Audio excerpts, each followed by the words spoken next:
El mundo contuvo el aliento ante la impactante declaración del presidente ruso, Vladimir Putin. Conocemos lo que Venezuela ha logrado. Un país que no doblegó sus convicciones y defendió sus principios hasta el final. Se lo agradecemos, de verdad. Ante un enjambre de cámaras de todo el planeta, las palabras del presidente resonaron como un trueno, dejando a la opinión pública mundial en estado de shock. CNN, la BBC, los principales medios de comunicación europeos, todos catalogaron el suceso como un evento sísmico, transmitiendo noticias de última hora durante días. Pero aún más impactante que sus palabras fue su destino inmediato, una visita a Corea del Norte. Y el hecho de que, justo antes de partir, lo primero que Putin mencionara, con nombre y apellido, fuera a Venezuela. Sin embargo, esto era solo el comienzo de una historia mucho más profunda.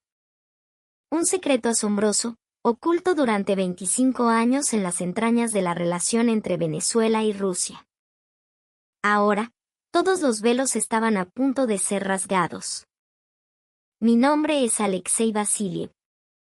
Soy un especialista que, durante 28 años en el Instituto de Economía Energética de Rusia, ha gestionado personalmente cada uno de los proyectos de cooperación con la nación caribeña. El día en que el presidente Putin expresó públicamente su gratitud a Venezuela ante el mundo, yo me encontraba en una sala de reuniones del Kremlin.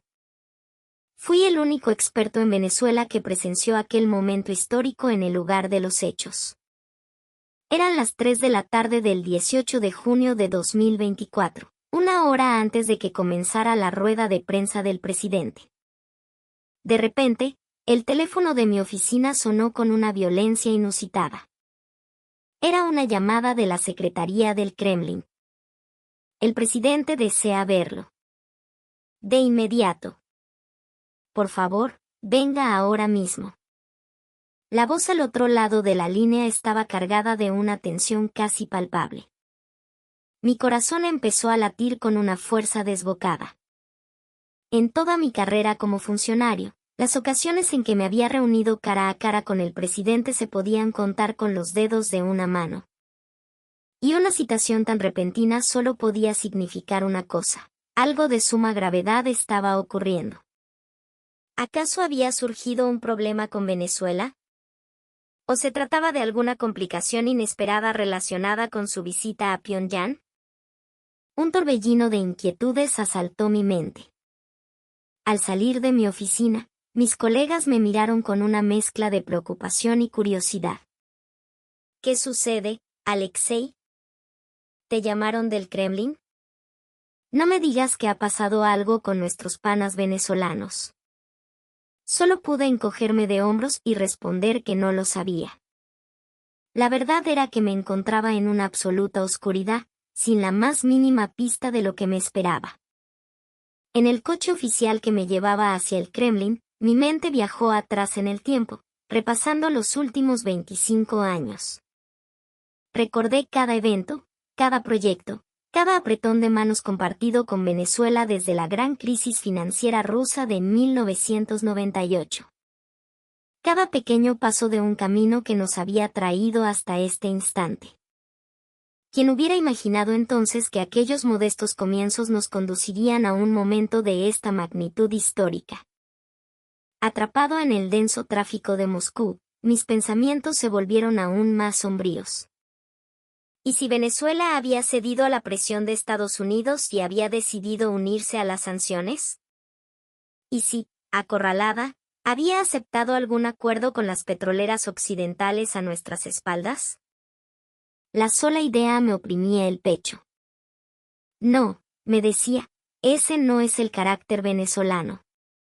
Ellos no son así. La tensión no me abandonó ni un segundo mientras cruzaba las imponentes puertas del Kremlin y pasaba por los controles de seguridad.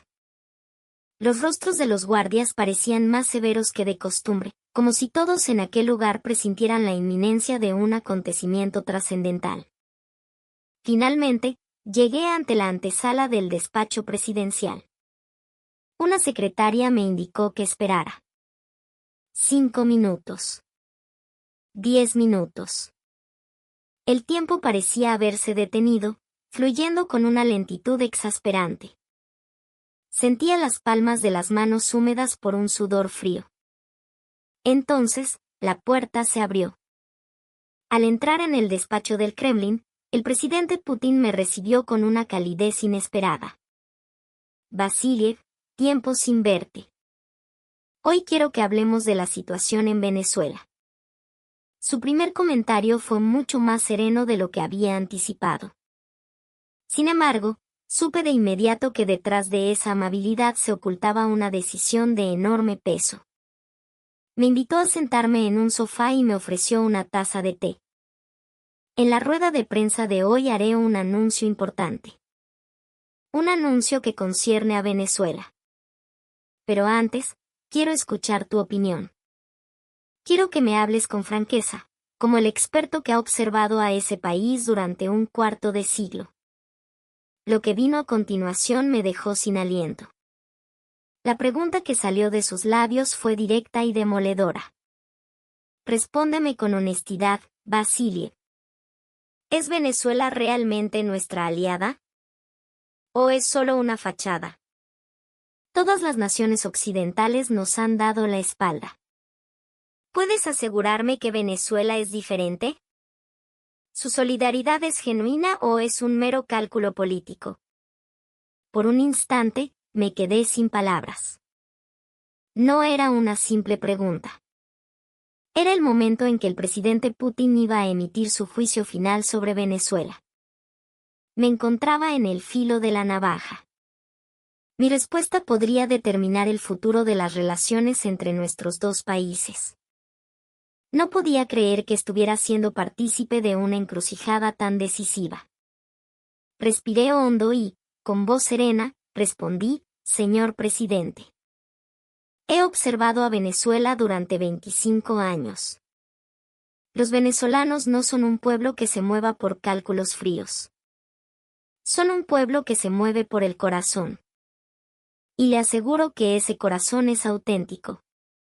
Estoy convencido de ello. La mirada del presidente cambió. Entonces, explícame en detalle por qué estás tan convencido. Dame ejemplos concretos de en qué se diferencia Venezuela de los demás países. En ese momento, lo comprendí. Había llegado la hora de volcar toda la experiencia acumulada durante 25 años. Cuando Rusia se derrumbó en 1998, cuando el mundo entero nos dio la espalda, ellos no lo hicieron. Al contrario, se acercaron aún más, nos tendieron la mano. Y desde aquel día hasta hoy, su postura no ha cambiado ni una sola vez. ¿Es eso cálculo? No. Eso es lealtad. Eso es corazón. Comencé a relatar episodios concretos. Hablé de cómo, durante la crisis financiera de 1998, las empresas petroleras estatales de Venezuela, como PDVSA, mantuvieron sus acuerdos y buscaron nuevas formas de cooperación, mientras las corporaciones occidentales huían en desbandada. Mencioné cómo, en la década de 2000, productos sencillos como el chocolate cebollí o las galletas cocosete se convirtieron en un pequeño lujo que reconfortaba el alma del pueblo ruso. Recordé cómo en 2019, cuando Venezuela enfrentaba las sanciones más brutales impuestas por Occidente, Rusia fue la primera en ofrecer ayuda, sin condiciones. Y como ahora, en medio de la situación en Ucrania, Venezuela no solo se había negado a unirse a las sanciones, sino que había defendido a Rusia en todos los foros internacionales con una voz firme y valiente. El presidente asintió lentamente mientras escuchaba. Entiendo. Yo también lo creo. Venezuela es, en verdad, un país especial. En la rueda de prensa de hoy, expresaré mi gratitud por esa lealtad. Le diré al mundo que Venezuela es nuestra verdadera amiga. Sentí un escalofrío recorrer todo mi cuerpo. La sinceridad y la resistencia de Venezuela, que yo había defendido durante un cuarto de siglo, estaban a punto de ser reconocidas en el escenario mundial. En cuestión de horas, El planeta entero sería testigo de esa declaración histórica. Antes de que me retirara, el presidente añadió unas últimas palabras. Vasiliev, gracias a que has dedicado 25 años a estudiar y comprender a Venezuela, he podido tomar la decisión de hoy. La capacidad de reconocer la amistad verdadera también es un talento. Sigue trabajando por el futuro de nuestras naciones. Mientras caminaba por el largo pasillo hacia la salida, no dejaba de preguntarme, ¿dónde comenzó todo esto? ¿Cómo fue que Venezuela y Rusia forjaron un vínculo tan extraordinario? Para encontrar la respuesta, tenía que retroceder en el tiempo, hasta 1998. Tenía que volver a aquel instante de desesperación absoluta en el que todo empezó. El 17 de agosto de 1998. El día más desolador de mi vida. El día en que la economía rusa colapsó por completo. Por la mañana, cuando salí para el trabajo, pensaba que sería un día como cualquier otro. Pero para la hora del almuerzo, mi mundo se había puesto patas arriba. Esa mañana me había despertado, como siempre, a las 7. Mi esposa me preparó un desayuno sencillo de pan negro y té. Tomé el metro hacia el instituto. Los vagones iban abarrotados, como de costumbre, y los rostros de la gente parecían tranquilos. Nadie podía imaginar lo que estaba a punto de suceder en cuestión de horas. Al llegar al instituto, comencé a trabajar en un informe sobre proyectos de cooperación energética con Venezuela. En aquel entonces, ellos estaban interesados en expandir sus exportaciones de crudo pesado hacia Rusia para su refinamiento. Todo parecía ir sobre ruedas. Pero alrededor de las 11 de la mañana, un colega entró corriendo en mi despacho, pálido como un fantasma. Alexei, es una catástrofe. El rublo se ha desplomado. Dicen que los bancos están cerrando uno tras otro. Al principio, pensé que era una broma de mal gusto, pero su expresión era de un pánico absoluto. Durante la pausa del almuerzo, la magnitud del desastre se hizo evidente. En un solo día, el rublo había perdido 2/3 de su valor. Frente a los bancos se formaban colas interminables de gente desesperada, y los cajeros automáticos habían dejado de funcionar. En nuestro instituto se declaró el estado de emergencia. Todos los proyectos fueron suspendidos. Todos los viajes al extranjero, cancelados. Los rostros de mis colegas se desfiguraban por la angustia. ¿Qué pasará con nuestros salarios? ¿Y la matrícula de los niños? El pánico era generalizado. Yo sentía lo mismo. Estaba paralizado, sin saber cómo reaccionar ante aquel tsunami financiero. El camino a casa esa tarde fue un auténtico infierno. Las estaciones de metro rebosaban de gente con la desesperación pintada en la cara. En las tiendas de comestibles, los estantes de pan y pasta estaban vacíos. En las gasolineras, las colas de coches eran kilométricas. En los supermercados, la gente se abalanzaba sobre el azúcar y la harina, acaparando todo lo que podía. Un pensamiento terrible me cruzó la mente. ¿Será este el fin de Rusia? Al llegar a casa, encontré a mi esposa llorando desconsoladamente. Alexei, todo nuestro dinero se ha esfumado. Nuestros ahorros en el banco no valen nada, son papel mojado. ¿Cómo vamos a pagar la educación de nuestros hijos? ¿Qué va a hacer de nosotros? Mientras escuchaba sus sollozos, apreté los puños con fuerza, sintiendo una mezcla de rabia e impotencia. En ese momento, mi hija de 7 años salió de su habitación. Papá, ¿por qué llora mamá? ¿Qué ha pasado? Su pregunta inocente me dejó mudo. ¿Cómo explicarle algo así? No es nada, cariño. Todo está bien, mentí. Pero ella, con la sensibilidad de los niños, supo que algo terrible estaba ocurriendo. Al día siguiente comenzó el verdadero calvario. El instituto dejó de pagar nuestros salarios. Durante 6 meses no vimos un solo rublo. Uno a uno, mis colegas empezaron a buscarse la vida como podían. Un brillante físico se hizo taxista. Una experta en química empezó a vender verduras en un mercado. Hasta los más prestigiosos investigadores tenían que hacer cualquier cosa para sobrevivir. Con las empresas extranjeras pasó lo mismo. Socios con los que habíamos trabajado codo con codo desaparecieron de la noche a la mañana. Sus teléfonos no respondían. Sus correos electrónicos quedaban sin respuesta. Era como si Rusia hubiera sido borrada del mapa mundial. La reacción de las empresas estadounidenses fue especialmente dolorosa. Aún resuenan en mis oídos las últimas palabras de John, un directivo con el que había colaborado durante 3 años. Lo siento, Alexei. Pero ya no podemos invertir en Rusia. El riesgo es demasiado alto. La sede central ha ordenado cancelar todos los proyectos. ¿Quién sabe cuándo volveremos a vernos? Después de colgar, me invadió una sensación de vacío absoluto. 3 años de confianza, construidos día a día, se habían desmoronado en un instante. ¿Acaso los negocios eran siempre así? ¿Nadie te tendía la mano en los momentos difíciles? Las empresas europeas no fueron diferentes. Siemens de Alemania, Total de Francia, BP del Reino Unido, todas decidieron retirarse. Algunas, alegando la seguridad de sus empleados, evacuaron a su personal de un día para otro. Rusia se había convertido en un país en el que ya no valía la pena invertir.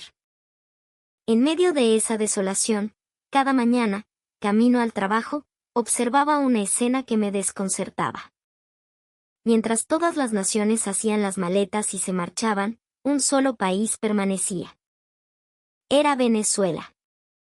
Al principio, pensé que simplemente se debían a retrasos burocráticos, que las órdenes de Caracas tardaban en llegar. Pero pasaron los días, y las empresas mixtas con PUSA seguían operando con normalidad. Los ingenieros y directivos venezolanos seguían en sus puestos, trabajando como si nada. La oficina comercial de Venezuela seguía abierta, con la bandera tricolor ondeando en la fachada. Era una visión que no lograba comprender. Mis compatriotas rusos también lo comentaban con asombro. ¿Qué hacen esos venezolanos? Todos los demás han huido. ¿Por qué se quedan? Van a perder hasta la camisa. ¿Están locos? Incapaz de contener mi curiosidad, decidí ir personalmente a la sede de una de las empresas mixtas ruso-venezolanas en Moscú. Fue en un día gélido de febrero de 1999. Mientras la nieve caía sin cesar, entré en el edificio y me encontré con decenas de empleados, rusos y venezolanos, trabajando con una normalidad pasmosa. En la recepción, pregunté si podía hablar con el gerente venezolano, un tal Ricardo Mendoza. Me condujeron a su despacho, un hombre de unos 40 y tantos, de trato afable y sonrisa fácil. Me invitó a pasar a su oficina, donde la bandera de Venezuela y la de Rusia colgaban una al lado de la otra. Fui directo al grano. Señor Mendoza, todas las empresas extranjeras se han ido. ¿Por qué ustedes siguen aquí?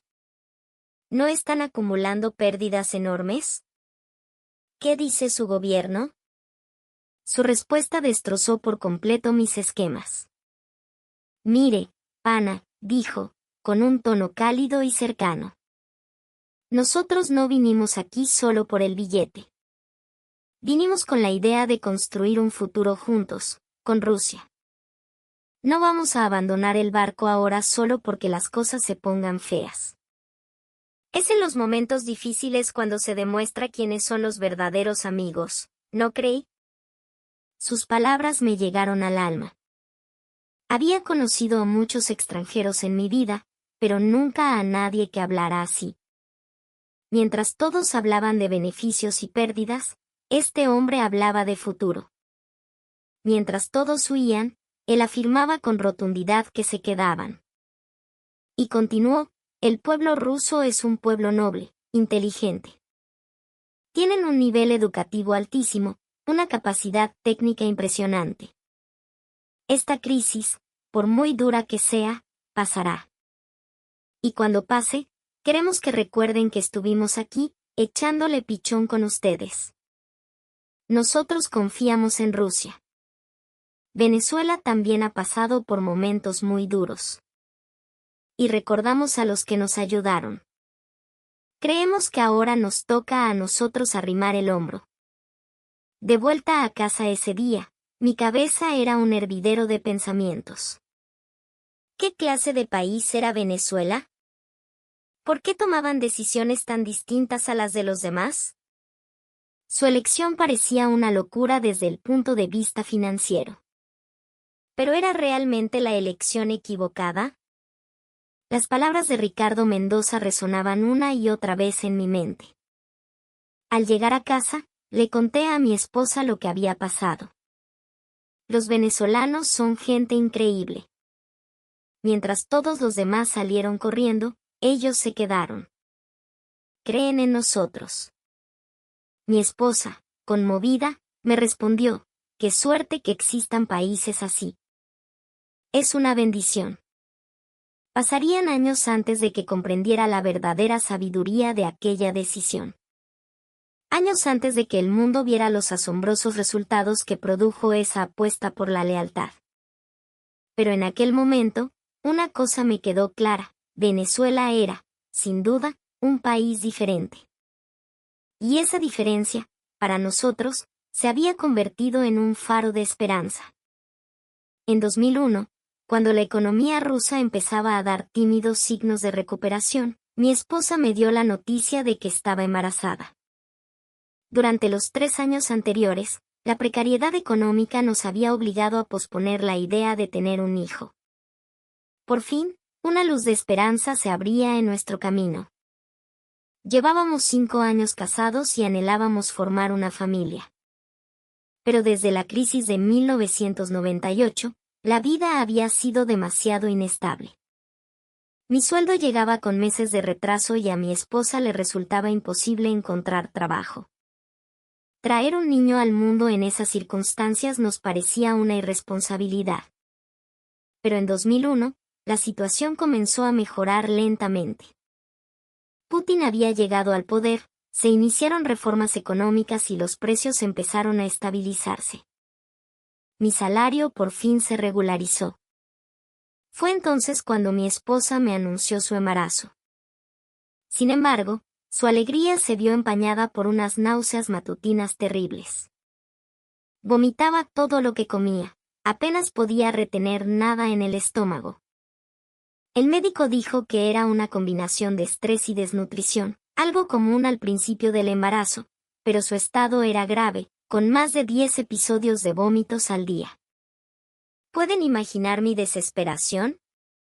Me sentía impotente, incapaz de cuidar adecuadamente a mi esposa embarazada. Quería ofrecerle la mejor alimentación, pero nuestros recursos eran limitados. Frutas importadas o alimentos de calidad estaban fuera de nuestro alcance. Mi única misión era encontrar algo, cualquier cosa, que ella pudiera tolerar. Un día, mi esposa me dijo que tenía un antojo desesperado de algo dulce.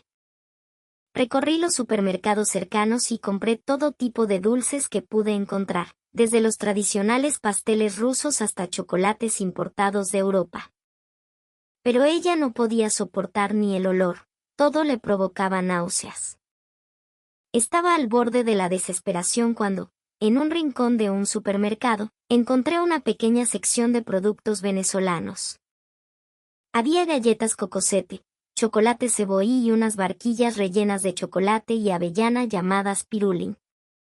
Eran un poco más caras que los productos rusos, pero el empaque era colorido y atractivo.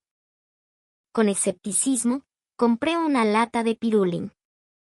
Al volver a casa, se la mostré a mi esposa. Mira, es un dulce de Venezuela. ¿Quieres probar? Al principio no mostró interés. Pero cuando abrí la lata, el aroma a chocolate y avellana pareció cambiar algo en ella. Y ocurrió el milagro, aquellas pequeñas barquillas fueron lo único que pudo comer. Lo único. Al principio, pensé que era simplemente porque eran ligeras y fáciles de digerir. Pero entonces sucedió algo extraordinario. Cada vez que comía un pirulín, una sonrisa volvía al rostro de mi esposa. Poco a poco, empezó a tolerar otros alimentos. Era como si tuvieran un poder mágico. Su sabor dulce pero no empalagoso era perfecto para ella. Mi esposa comía 2 pirulines cada día. Uno por la mañana y otro por la noche. Y mientras lo hacía, le hablaba a su vientre: «Bebé, esto está delicioso. Es un regalo especial de Venezuela. Vamos a comerlo con gratitud. Cuando mamá lo come, se siente mucho mejor». Guardaba las latas vacías de pirulín como si fueran tesoros. «Cuando nazca el bebé, se las enseñaré», decía. «Le contaré que este dulce nos ayudó a superar un momento muy difícil». Fue entonces cuando me di cuenta. No era solo un dulce. Era un pequeño rayo de esperanza que había llegado a nuestra familia en un momento de oscuridad. Un regalo que el pueblo de Venezuela nos había hecho. Cuando entró en el segundo trimestre, la salud de mi esposa se estabilizó. Pero el pirulín siguió siendo un ritual diario. Ya no por las náuseas, sino porque realmente le encantaba. Su sabor dulce aliviaba el estrés del embarazo.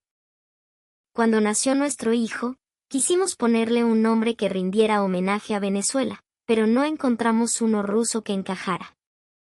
Así que lo llamamos Mikhail. Y aunque su apodo era Misa, entre nosotros, en la intimidad de nuestro hogar, lo llamábamos el venezolano. Porque para nosotros, era el niño que había nacido sano gracias a Venezuela. A medida que Misa crecía, ocurrió algo aún más sorprendente. A diferencia de otros niños, mostraba un apego especial por todo lo que venía de Venezuela. Le encantaba el pirulín, por supuesto, pero también el chocolate cebollí y cualquier otro producto venezolano que encontrábamos. Era como si conociera esos sabores desde antes de nacer. Recuerdo un día, cuando Misa tenía unos 7 años. Estábamos en el supermercado y de repente salió corriendo hacia la sección de productos importados. Señaló una lata de pirulín y gritó: «¡Mamá!». Al principio no entendí, pero después comprendí. Para Misa, el pirulín era sinónimo del amor de su madre. Los productos venezolanos se habían vuelto populares en nuestro edificio. Veía a menudo a los mineros que volvían a casa después de un duro turno en las minas de Siberia comprar un paquete de galletas o chocolate. Un día, uno de ellos me dijo: «Con una de estas galletas, recupero la energía para todo el día. Es dulce, nutritiva, perfecta para gente como nosotros. No hay nada mejor para combatir el frío». Sus palabras me conmovieron de nuevo. Los productos venezolanos estaban conquistando el corazón de los rusos, y no era solo por su sabor. Había en ellos un esmero, una calidez, un sentimiento de afecto por quien los iba a consumir. Cuando Misa tenía 7 años, en su escuela organizaron un festival cultural internacional. Cada clase debía presentar la cultura y la gastronomía de un país. Misa vino y me dijo: «Papá, yo quiero presentar a Venezuela. Quiero llevar pirulín y cocosete para compartir con mis amigos. Quiero contarles lo increíble que es ese país». Ese día, Misa dibujó una pequeña bandera de Venezuela, la pegó en la pared de su clase y repartió los dulces entre sus compañeros. Y les dijo: «Esto viene de Venezuela. Es el país que le dio esperanza a mi familia. Ayudó a mi mamá cuando estaba embarazada de mí, y se quedó con nosotros cuando Rusia pasaba por un momento terrible. Es un país al que tenemos que estar muy agradecidos». Al escuchar su historia, sentí un nudo en la garganta. Eran las palabras de un niño de 7 años, pero expresaban exactamente lo que yo sentía en mi corazón. Venezuela nos había dado esperanza. Había caminado a nuestro lado sin rendirse en los momentos más difíciles. Era un país digno de nuestra gratitud. La maestra de misa también se emocionó. Es la primera vez que veo a un niño hablar con tanto cariño de Venezuela. Me ha despertado la curiosidad por saber más sobre ese país, me dijo. Aproveché la ocasión para explicarle sobre la historia y la cultura de Venezuela. Y en ese momento, tomé una decisión. Si alguna vez tenía la oportunidad, fortalecería aún más los lazos con Venezuela y les expresaría personalmente nuestra gratitud. Lo que no sabía entonces era que esa pequeña decisión cambiaría mi vida para siempre. Lunes, 1 de julio de 2019, 9:30 de la mañana. Comenzaba uno de los días más tensos y urgentes de mi vida. Llegué al instituto como de costumbre, pero el ambiente era diferente. Mis colegas estaban pegados a las pantallas de sus ordenadores con rostros graves.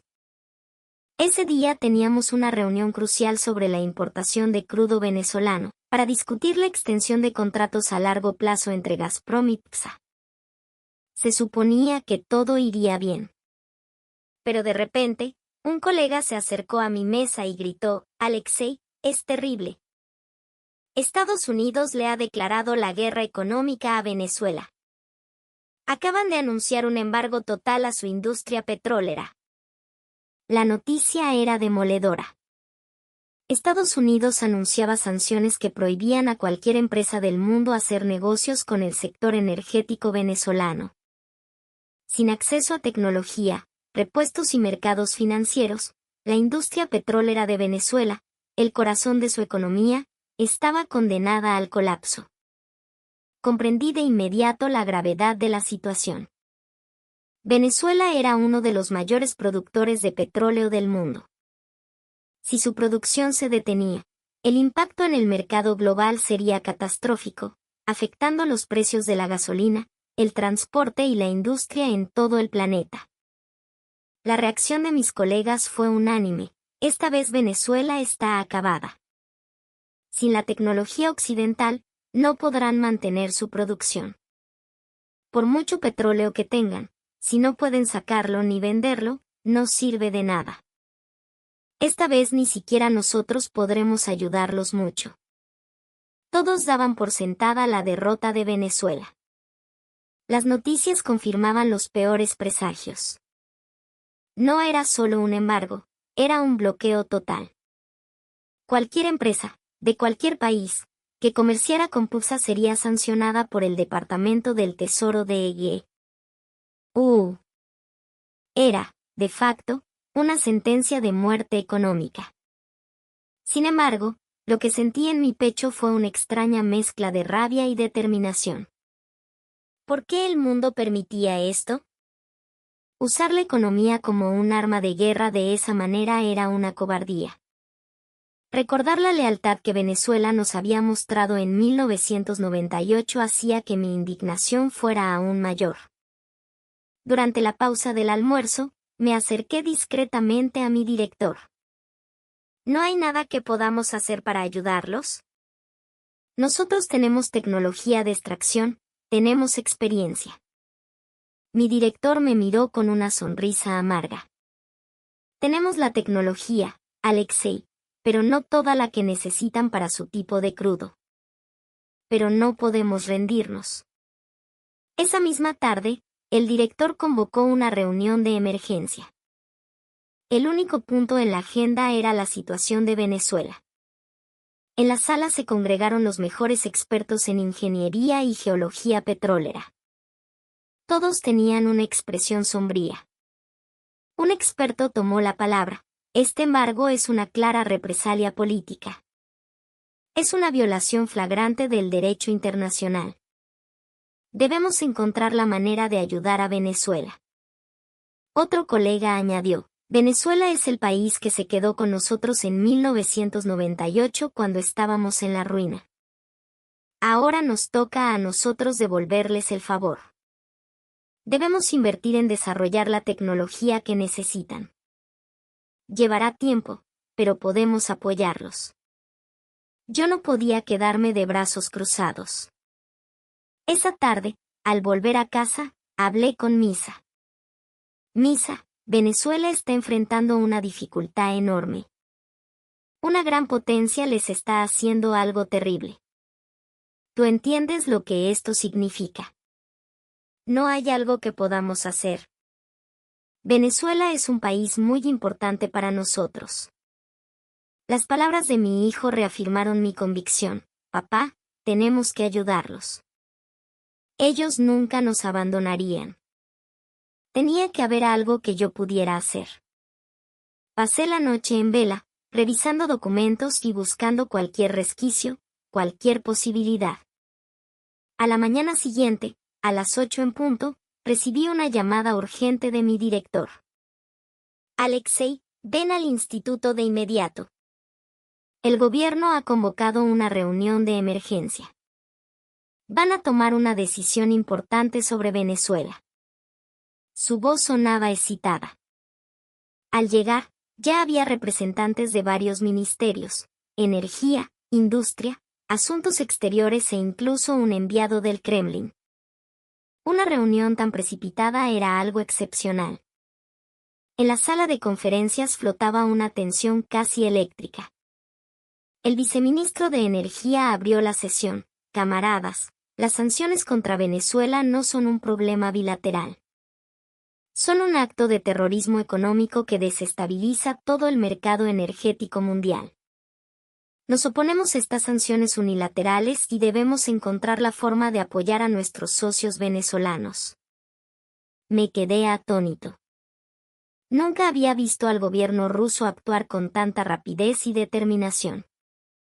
Normalmente, las decisiones se tomaban tras semanas, a veces meses, de deliberaciones. Pero con Venezuela era diferente. El director de industria intervino. Hemos revisado nuestra capacidad de producción de equipos para crudo pesado.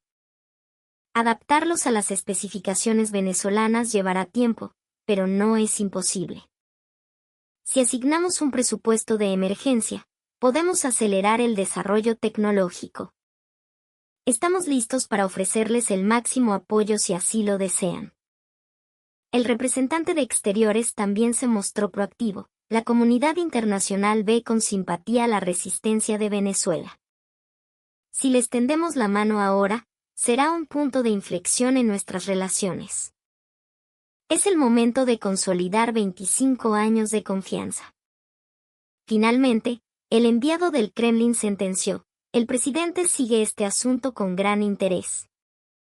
Venezuela es un país especial para nosotros. Un verdadero amigo que ha estado a nuestro lado en los momentos difíciles. Ahora es nuestro turno de estar a su lado. La reunión duró apenas 3 horas. La conclusión fue rotunda: ofrecer a Venezuela toda la asistencia técnica necesaria para sortear el embargo, incluyendo la transferencia de tecnología si fuera necesario. Y todo ello, sin condiciones. Una pura muestra de amistad. No podía creerlo. Que el gobierno ruso se movilizara de esa manera por Venezuela, sin pedir nada a cambio, esto no era un negocio. Era amistad verdadera. Esa misma tarde, a las 3, el gobierno ruso hizo el anuncio oficial. Rusia está dispuesta a ofrecer toda la ayuda necesaria para garantizar la estabilidad de la industria petrolera de Venezuela. Estamos listos para suministrar equipos y tecnología, y para considerar activamente la cooperación y la inversión. Iniciaremos negociaciones de inmediato si el gobierno venezolano lo solicita. En pocas horas, los medios de comunicación venezolanos reaccionaron. Rusia tiende una mano a Venezuela en su hora más oscura. La oferta rusa fue increíblemente audaz. Pero lo que sucedió después fue aún más sorprendente. Venezuela agradeció la oferta, pero la declinó. En su lugar, Anunciaron que concentrarían todos sus esfuerzos en desarrollar su propia tecnología con sus propios medios. Que convertirían la crisis en una oportunidad para alcanzar la plena soberanía tecnológica en su industria. Que no dependerían de nadie. Al principio, me sentí confundido. ¿Por qué rechazar la ayuda cuando más la necesitaban? Pero pronto lo entendí. Venezuela no es un país que busque la dependencia, sino la autosuficiencia. Ese espíritu de resistencia es el motor de su fortaleza. Meses después, los resultados fueron asombrosos. Contra todo pronóstico, lo lograron. Con ingenio y un esfuerzo titánico, los técnicos e ingenieros de PSA consiguieron adaptar tecnologías, preparar equipos y mantener la producción a flote, desafiando el bloqueo más severo de la historia moderna. Hicieron lo que el mundo entero consideraba imposible. La admiración en el gobierno ruso fue aún mayor. Venezuela es un país verdaderamente admirable. Tienen una capacidad increíble para convertir las crisis en oportunidades. El hecho de que hayan rechazado nuestra ayuda es, en realidad, un honor. Queremos ser amigos de un país con esa entereza. Debemos aprender de su espíritu de independencia. Después de aquel episodio, la percepción del presidente Putin sobre Venezuela cambió por completo. Ya no era solo un aliado necesitado de ayuda, sino una nación de la que se podía aprender mucho. Y la confianza que un país así había depositado en Rusia se volvió aún más valiosa. 24 de febrero de 2022, 6 de la mañana. La alarma de mi móvil sonó 2 horas antes de lo habitual. Tenía una importante conferencia internacional. Pero la noticia que vi al despertar convirtió toda mi agenda en papel mojado. Se había anunciado el inicio de la operación militar especial en Ucrania. En ese instante, tuve una premonición, todo iba a cambiar. 28 años de trabajo construyendo relaciones internacionales, todos mis proyectos de cooperación, podían desmoronarse en una sola noche. Mis manos temblaban. El camino al instituto se me hizo pesado. Mi esposa miraba las noticias con angustia. Cariño, ha empezado la guerra. ¿Qué va a pasar ahora? Misa, ya en la universidad, temía ser llamado a filas. Al llegar al instituto, el shock era total. ¿Qué va a pasar? ¿Cómo de duras serán las sanciones? ¿Conservaremos nuestros trabajos? El director convocó una reunión de emergencia. Vienen tiempos difíciles. Se cancelan todos los viajes al extranjero. Todos los proyectos en curso serán reevaluados. La cooperación con los países occidentales será prácticamente imposible. Y sus temores se hicieron realidad. En cuestión de días, las sanciones cayeron en cascada. Exclusión del sistema financiero SWIFT, cierre del espacio aéreo, prohibición de exportaciones tecnológicas, congelación de los activos del Banco Central en el extranjero. Innumerables empresas suspendieron sus operaciones. La lista de sanciones crecía cada día, y con ella, mi desesperación. La reacción de las grandes marcas fue un golpe simbólico devastador. McDonald's anunció el cierre de sus 850 restaurantes en Rusia. Recordé la emoción de 1990. Cuando abrió el primero en la Plaza Pushkin. Yo mismo hice cola para probar mi primera Big Mac.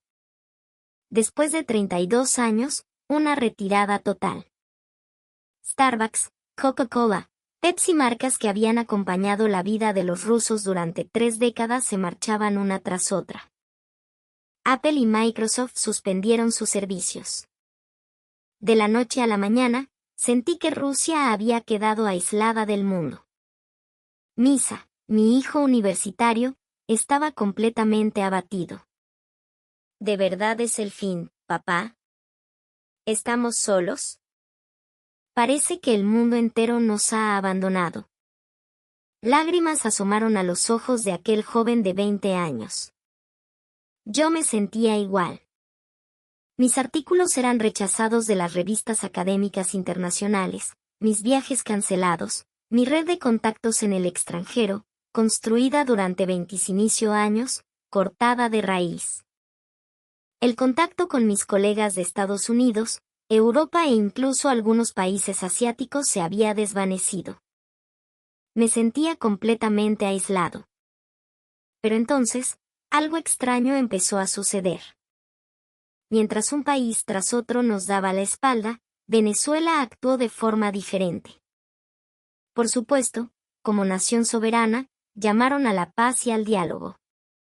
Pero su postura tenía matices cruciales. Lo primero que noté fue su firme condena a las sanciones unilaterales. Mientras Estados Unidos y Europa presionaban a todo el mundo para que se uniera al bloqueo, Venezuela se negó en redondo. El presidente Nicolás Maduro fue claro: condenamos las sanciones ilegales contra el pueblo ruso. Son una forma de castigo colectivo que solo genera más sufrimiento. Venezuela aboga por la diplomacia y la paz, no por la guerra económica. Esta postura contrastaba brutalmente con la de Occidente. Su principio era claro: sancionar a Rusia era inaceptable, porque ellos mismos habían sufrido las consecuencias de esas mismas políticas. No cederían a la presión de Washington, por muy intensa que fuera. Además, mantuvieron todos los canales diplomáticos y comerciales abiertos. Mientras muchos países expulsaban a diplomáticos rusos, Venezuela reforzó su embajada en Moscú y mantuvo abiertas todas las vías de comunicación. Y había alguien que observaba estas sutiles pero significativas diferencias con suma atención: el presidente Putin. Él analizaba a diario, en detalle, la reacción de cada país. Y había captado con precisión la postura única de Venezuela. En junio de 2022, recibí una llamada del Kremlin. El presidente solicitaba un informe sobre Venezuela. Específicamente, un análisis de su política exterior y sus perspectivas de futuro. Pasé varios días trabajando sin descanso, analizando 25 años de relaciones y evaluando la situación actual con objetividad. Analicé el significado de su condena a las sanciones y su negativa a aislar a Rusia. Y llegué a una conclusión final: Venezuela no considera a Rusia un enemigo. Su postura se basa en principios de soberanía y no injerencia, no en una hostilidad hacia nuestro país. La prueba es su valiente rechazo a las presiones de Occidente. Venezuela sigue pensando en un futuro de cooperación con Rusia. No hay otro país en el mundo con una postura tan clara y coherente. Una semana después de entregar el informe, recibí una noticia asombrosa. El presidente Putin lo había leído y había comentado: Venezuela es un país verdaderamente especial. Respeto su coraje y sus principios. No son nuestro enemigo. Debemos mantener la relación con una nación así. A partir de entonces, el tono hacia Venezuela dentro del Kremlin comenzó a cambiar. Surgió la idea de que debían ser tratados de forma diferente al resto de países. Nació la conciencia de que era una relación que debía cuidarse de forma especial. A principios de 2023, en una reunión informativa, escuché una declaración memorable de un alto funcionario de Exteriores: Venezuela ha caminado junto a nosotros desde hace 25 años. No nos abandonaron en los momentos difíciles, y no lo hacen ahora. Un país así merece un trato especial. Al oír esas palabras, mi corazón se encogió. La lealtad mostrada por aquel gerente, Ricardo Mendoza, en 1998, estaba dando sus frutos un cuarto de siglo después. La coherencia y el coraje de Venezuela habían conmovido a las más altas esferas del poder en Rusia. Misa también percibió este cambio. Papá, creo que Venezuela es un país muy inteligente. No se mueven por emociones como otros, sino que defienden sus principios y mantienen el equilibrio. No se convierten en enemigos de nadie, pero defienden sus convicciones. los respeto mucho. En ese momento, tuve la certeza de que la relación entre Venezuela y Rusia no solo superaría esta crisis, sino que saldría fortalecida. Porque la verdadera amistad brilla con más fuerza en los tiempos de adversidad. Y esa convicción se hizo realidad en junio de 2024, con la histórica declaración del presidente Putin. En septiembre de 2023, se me encomendó una misión especial: revisar la toponimia en los documentos oficiales del Ministerio de Asuntos Exteriores. En un contexto internacional cada vez más complejo, era crucial asegurar la precisión de todas las referencias territoriales. El tema era especialmente sensible en las zonas de disputa, donde un error podía desencadenar un incidente diplomático. Como experto en la región, me encargué de América Latina. Tras varios días de trabajo, hice un descubrimiento sorprendente: la forma en que se referían al territorio Esequibo, la vasta región que Venezuela reclama a Guyana. Históricamente, Rusia había mantenido una postura neutral. Pero en los documentos oficiales más recientes del Ministerio de Asuntos Exteriores, la región aparecía claramente etiquetada como Guayana Esequiba, zona en reclamación. Al principio, pensé que era un simple error de un funcionario.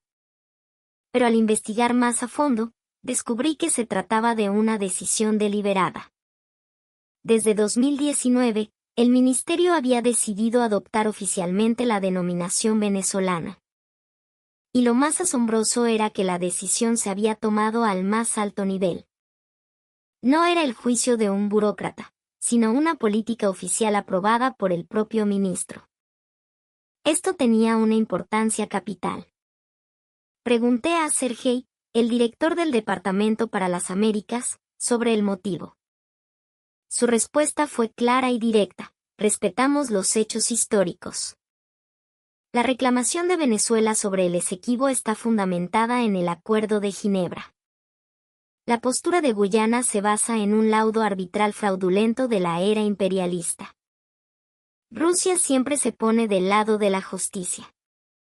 Pero había una razón aún más profunda. Mientras otras naciones latinoamericanas, a pesar de las buenas relaciones, siempre parecían mirar de reojo a Washington, Venezuela mantenía una política exterior verdaderamente independiente. Especialmente después de 2022, la actitud de muchos países había sido decepcionante. Se habían sumado a las sanciones, habían restringido las relaciones, deshaciendo en una noche décadas de cooperación. Venezuela, en cambio, fue completamente diferente. A pesar de la inmensa presión, mantuvo una línea coherente. No tomó medidas extremas como la expulsión de diplomáticos, al contrario, mantuvo abiertas todas las ventanas al diálogo. Esta diferencia fue muy impactante para el gobierno ruso. Dentro del ministerio, se debatía activamente sobre ello. Un alto diplomático lo expresó así: hay países que no nos ven como socios iguales. Siempre actúan con condescendencia, buscando el beneplácito de Estados Unidos. Pero Venezuela es diferente. Buscan construir una relación basada en el respeto mutuo. Efectivamente, la diplomacia equilibrada de Venezuela resultaba atractiva para Rusia. A pesar de las dificultades, mantenían su propia línea en las relaciones con nosotros. No nos imponían condiciones. No utilizaban la historia como un arma arrojadiza. Al contrario, se esforzaban por comprender nuestra posición. Históricamente, además, apenas existían conflictos directos entre nuestras naciones. Más bien, compartíamos un punto en común: la lucha contra las agresiones imperialistas.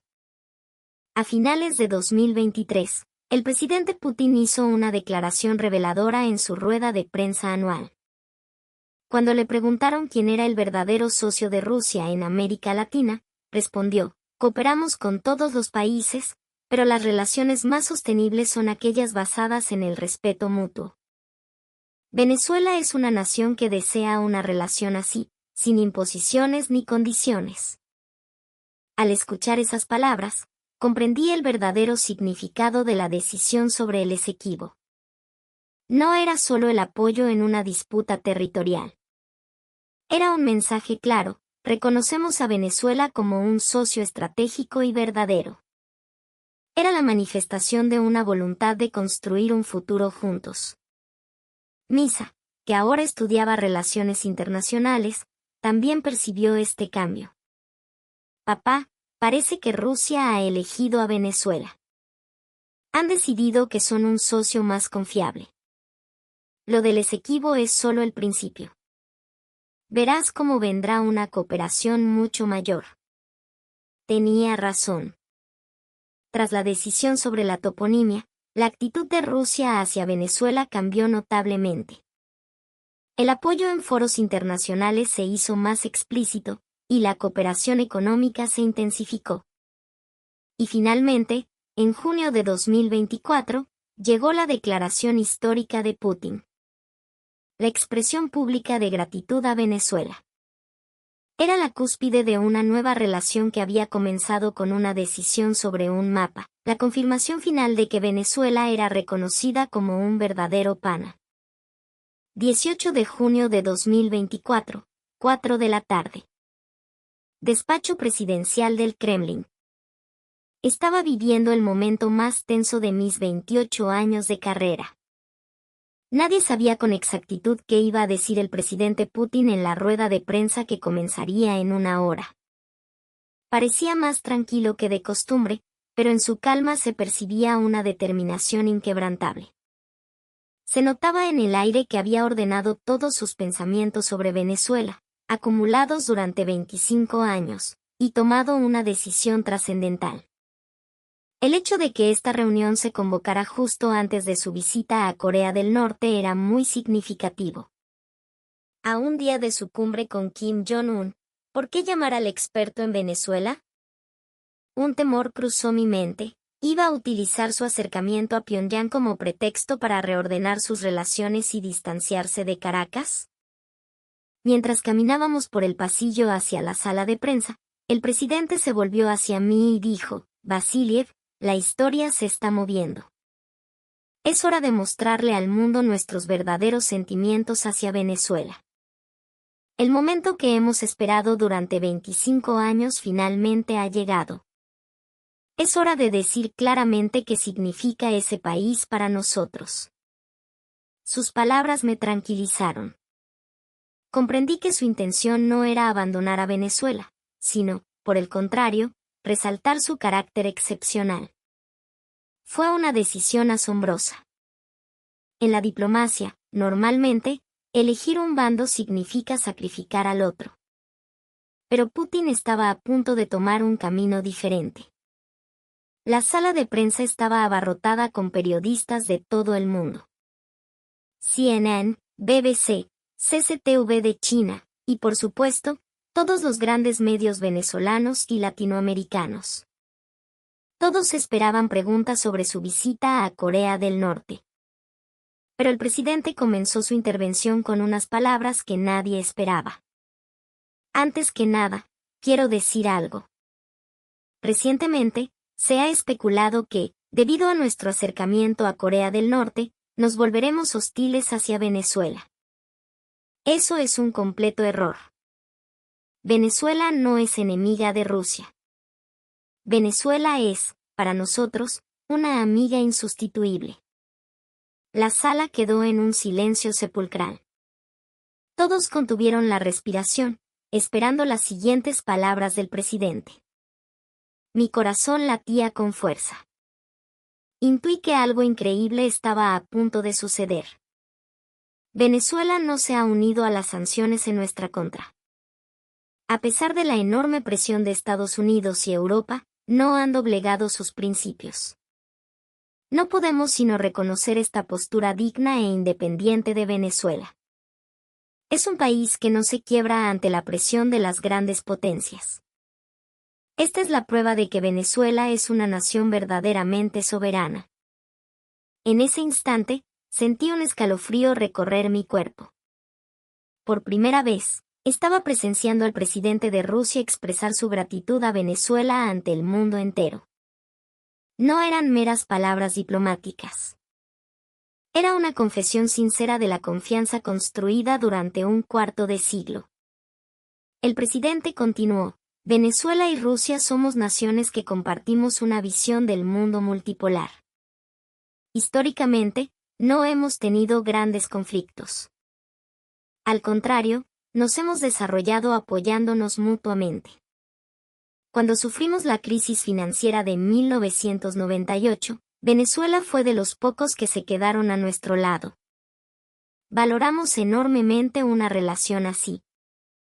Un murmullo de asombro recorrió la sala. Era una declaración totalmente inesperada. Enviar un mensaje tan amistoso a Venezuela justo antes de visitar Corea del Norte confundió al mundo entero. Un periodista extranjero preguntó: Señor presidente, ¿el fortalecimiento de las relaciones con Corea del Norte no supone una amenaza para la región, y por ende, para sus socios como Venezuela? La respuesta del presidente fue aún más clara: en absoluto. Deseamos la paz y la estabilidad.